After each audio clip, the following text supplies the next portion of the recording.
आपला संसार सुखाचा करा, मगच राजकारण करा. रावसाहेब दानवेंचा कार्यकर्त्यांना मोलाचा सल्ला. वालसा खालसा येथील पुलाची पाहणी, लाडक्या बहिणींची आस्थेने चौकशी. केदारखेडा.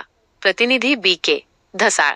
भोकरदन तालुक्यातील वालसा खालसा येथे माजी केंद्रीय मंत्री रावसाहेब पाटील दानवे यांनी भेट देऊन विविध विकास कामांची पाहणी केली. विशेषतः गावातील पुलाच्या कामाची पाहणी करताना त्यांनी ग्रामस्थांशी संवाद साधला.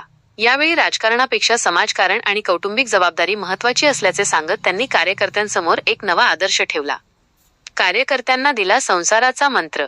कार्यकर्त्यांशी संवाद साधताना रावसाहेब दानवे म्हणाले की, अगोदर आपला स्वतःचा संसार सुखाचा करा, कुटुंबाची जबाबदारी व्यवस्थित पार पाडा आणि त्यानंतरच नेते मंडळींच्या पाठीमागे फिरा.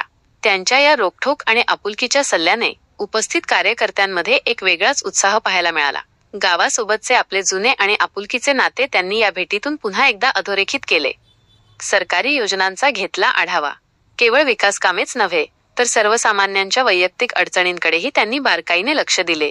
गावातील लाडक्या बहिणींची भेट घेऊन त्यांनी विचारपूस केली. तसेच वयोवृद्ध नागरिकांना त्यांचा पगार, मानधन वेळेवर मिळतो की नाही याचीही त्यांनी आस्थेने चौकशी केली. शेतकऱ्यांसाठी भाजप सरकार कटिबद्ध. यावेळी बोलताना दानवे यांनी सांगितले की, भारतीय जनता पक्ष आणि महायुती सरकार शेतकऱ्यांच्या हितासाठी सदैव कटिबद्ध आहे. शेतकऱ्यांसाठी सोलर पंप यांसारख्या अनेक योजना राबवल्या जात असून त्याचा लाभ घेण्याचे आवाहन त्यांनी वालसा येथील ग्रामस्थांना केले. मान्यवरांची उपस्थिती. या पाहणी दौऱ्यावेळी अनेक प्रमुख पदाधिकारी आणि कार्यकर्ते उपस्थित होते. यामध्ये प्रामुख्याने संदीप पाटील शेळके, सरपंच केदारखेडा, श्रीनिवास दानवे, बोरगाव तारू, बेलोरा गावचे सरपंच, तसेच परिसरातील मोठ्या संख्येने ग्रामस्थ व कार्यकर्ते उपस्थित होते.